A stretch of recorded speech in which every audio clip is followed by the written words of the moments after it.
This video is brought to you by AKSIAS. The next topic is extension of food grain scheme. This is part of Pradhan Mantri Garib Kalyan Yojana. This Pradhan Mantri Garib Kalyan Yojana was announced post COVID lockdown. Because of coronavirus, government has imposed a lockdown across the country, and during lockdown, because of no access to employment and no wages, poor cannot feed themselves. So to provide food for the poor, who are poor will be provided additional 5 kgs of rice or wheat and 1 kg of pulse based on regional preference for free. Who are the beneficiaries? Those poor people who were identified as beneficiaries under National Food Security Act, they are the beneficiaries for Pradhan Mantri Garib Kalyan Anna Yojana. Now, to help the poor fight the battle against COVID, this is the objective of this extension of food grain scheme. And the scheme started in April 2020, and the scheme will be implemented for 3 months, that is till 30th June 2020. But when Prime Minister of India was having a video conference with all the state chief ministers, most of them have requested the Prime Minister to extend this scheme as long as COVID pandemic is influencing the society and economy. And even today, the impact of COVID-19 is still visible and it is too deep. So they want Prime Minister to continue this scheme as long as the impact of COVID-19 is there. Now, so providing each person covered under National Food Security Act with additional 5 kg.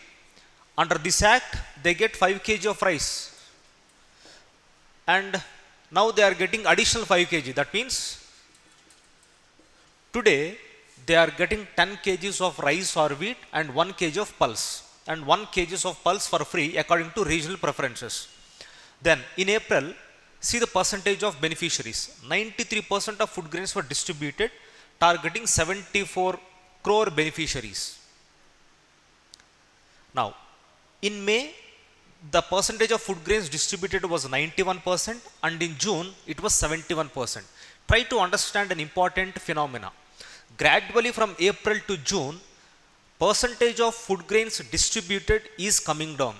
That means beneficiaries are not getting their due of food grains. This is pathetic. And in May it is just 91% and in June it is 71%. So what about those identified beneficiaries who are deprived of their due food grains from the government under Prime Minister Garib Kalyan Yojana? It has got some negative impact.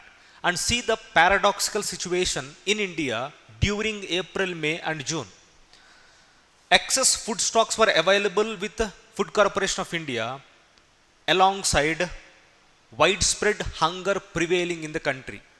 Most of you might have seen rural villages and the plight of migrant workers. This is pathetic. Why I say pathetic? On one hand, you got a surplus food rotting in Food Corporation of India godowns, and on the other hand, migrant workers and rural poor are dying because of hunger.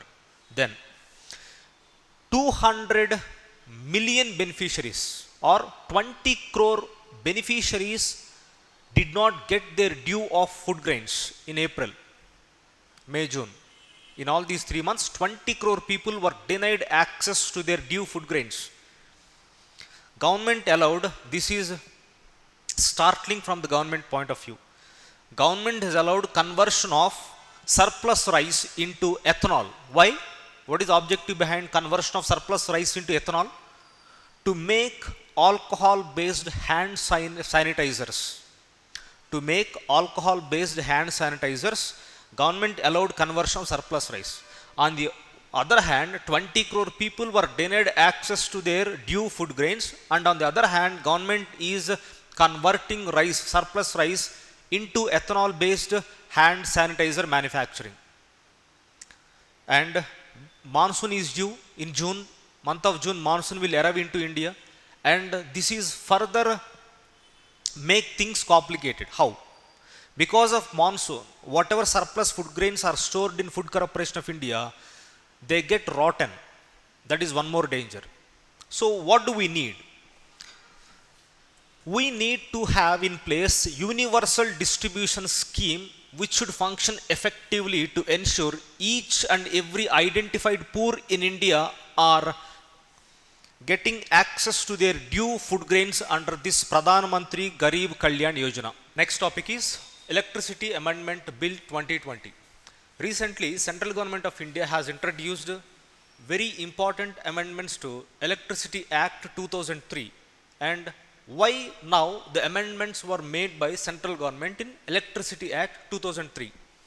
To address critical issues like weakening the commercial and investment activities in the electricity sector. Try to understand, these two are very important, investment and commercial. These two parameters hold significance, and these are the reasons why the amendments were introduced. See the issues like structural issues like operational and financial inefficiencies of power generation, operational and financial issues in what? Generation of power, then transmission of power and distribution of power. So inefficiencies are percolating right from generation, transmission and distribution.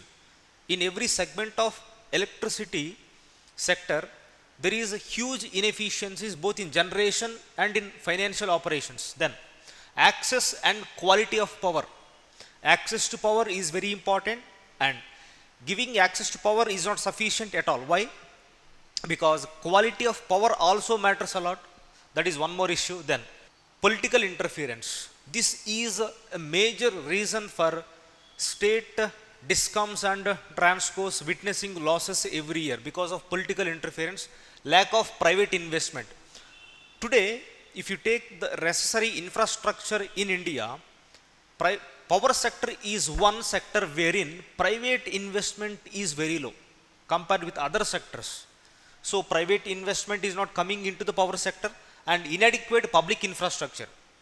Why do we need private investment? Because to enhance infrastructure. When private investment is not coming, existing public infrastructure is completely inadequate to meet the needs. Then lack of consumer participation. Consumers are completely alienated. So these are the issues which are going to be addressed by these amendments introduced by the central government. Objective is to bring transparency and accountability to protect the interest of consumers and ensuring healthy growth of power sector. You have to take care the interest of consumer, and you have to ensure that power sector grows at a healthy pace. Now, what are the objectives behind these amendments? First one is ensure consumer centricity. That means you keep consumer at the center and then you introduce changes. Ultimately, consumer has to be benefited. That is the objective, first objective. Second one, promote ease of doing business. What do you mean by promoting ease of doing business? You have to attract private investment into power sector. So you have to make necessary changes, and you have to attract private investment to enhance ease of doing business. Then enhance sustainability of power sector. What is sustainability of power sector? If power sector is attracting private investment, if power sector is having adequate infrastructure, if power sector is working on commercial and financial lines effectively, healthily, then it will witness a sustained growth for a long period. That is one more objective. Final objective is promote green power. So these are the objectives behind which this amendment bill was introduced by central government. Then what are the important amendments made under this bill? First one is there was a proposal to set up a national select committee for appointment of chairman and members of state electricity regulatory commissions. SERCs stand for State Electricity Regulatory Commissions. Today the setup is every state is having its own selection committee to appoint chairman and members, or chairperson and members, for State Electricity Regulatory Commission.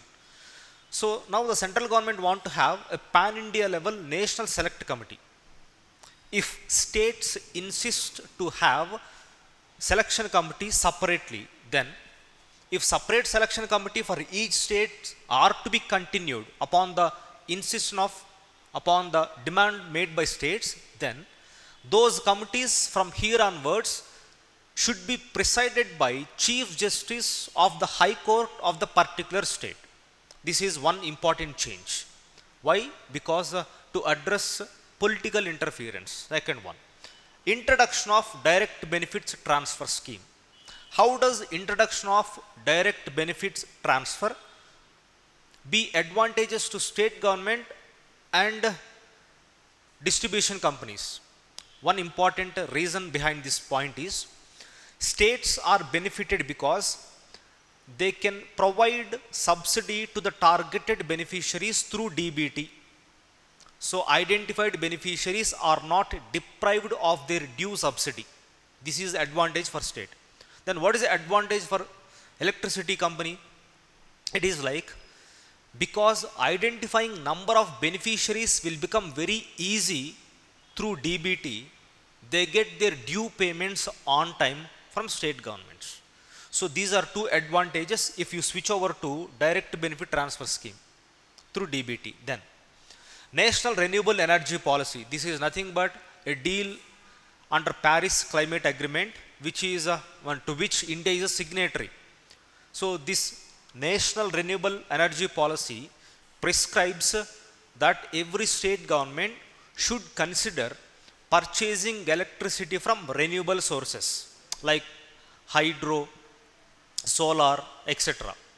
So now under this amendment bill, it was introduced and states will now have a mandatory provision to purchase a certain portion or percentage of electricity from renewable sources. Like 20%, 30% of your energy basket should be purchased from renewable energy. And sustainability prescribed a period of 60 days to adopt the determined tariffs. Whenever tariffs were revised because of political pressure and because of vote bank policies, these increased tariffs are not adopted by state electricity regulatory boards. They are not adapting these tariffs. Now, because of this amendment, 60-day window period is provided.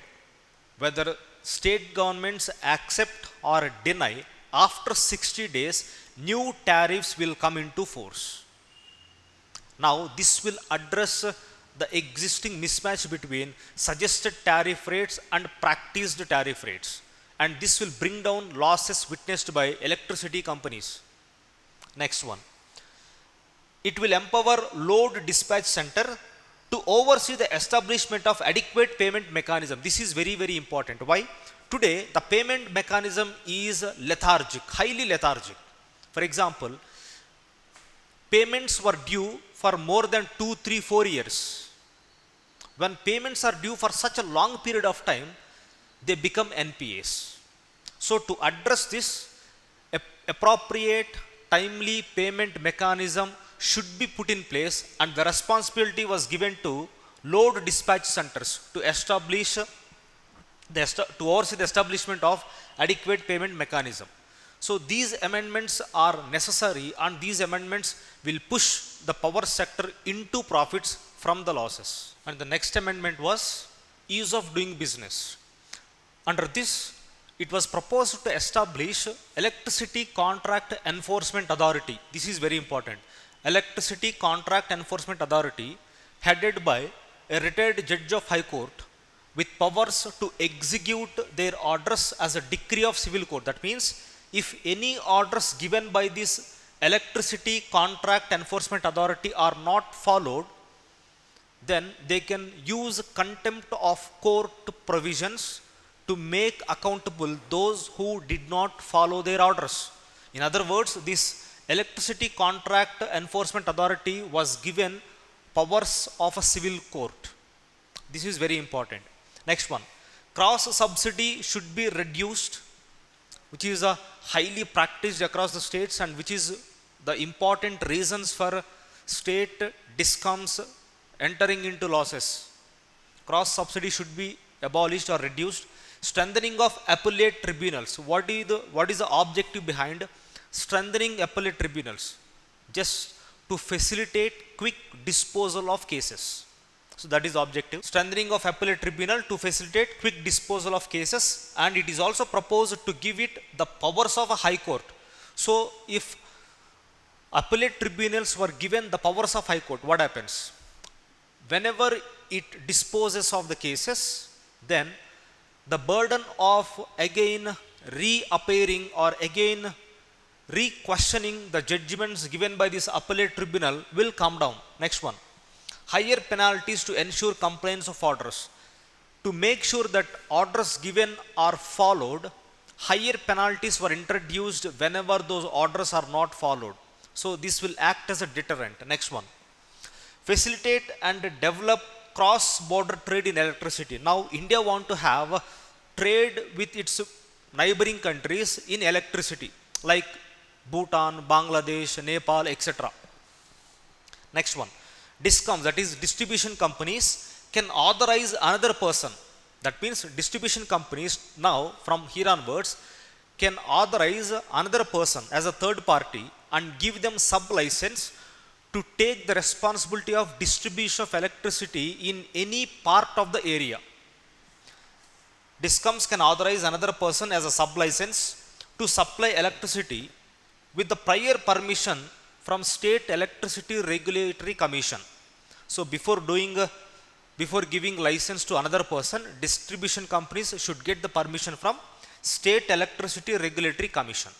So these are all the amendments introduced. Now what are the issues involved here? First one is cost reflective tariff. That means just now I told you that there is lot of time delays in adapting revised tariffs determined by central government. That is not happening because state governments are not willing to increase power tariffs in their states.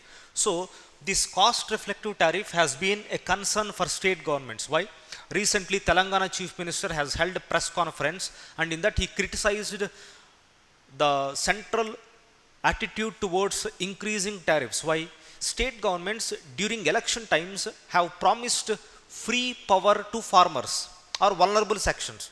So if this cost reflective tariff is implemented, states will be losing the powers of providing subsidized or free power to a particular section of the population.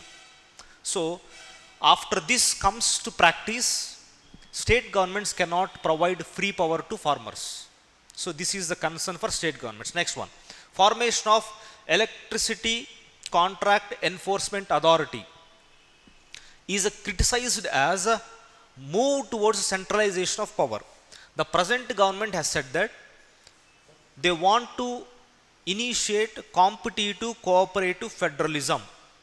So whatever the central government has proposed in this amendment bill, it is being criticized as moving towards more centralization of power sector rather than moving towards cooperative federalism. This is being criticized. Next one, recognition of franchises. Just now I told you that distribution companies, that is DISCOMs, can identify private players, third persons, and can authorize them by giving license to distribute power in any part of the state after taking permission from State Electricity Regulatory Commissions.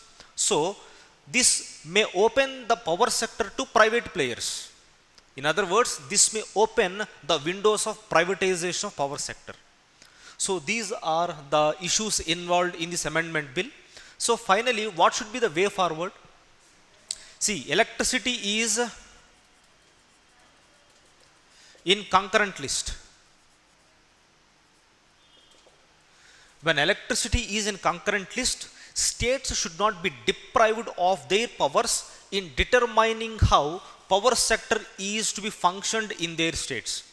So the better way forward is, before this amendment bill, central government should have taken the opinions from state governments, or now it must involve and it must intervene and have a discussion with all the state chief ministers, and it must address their concerns before proceeding with such kind of amendment bill.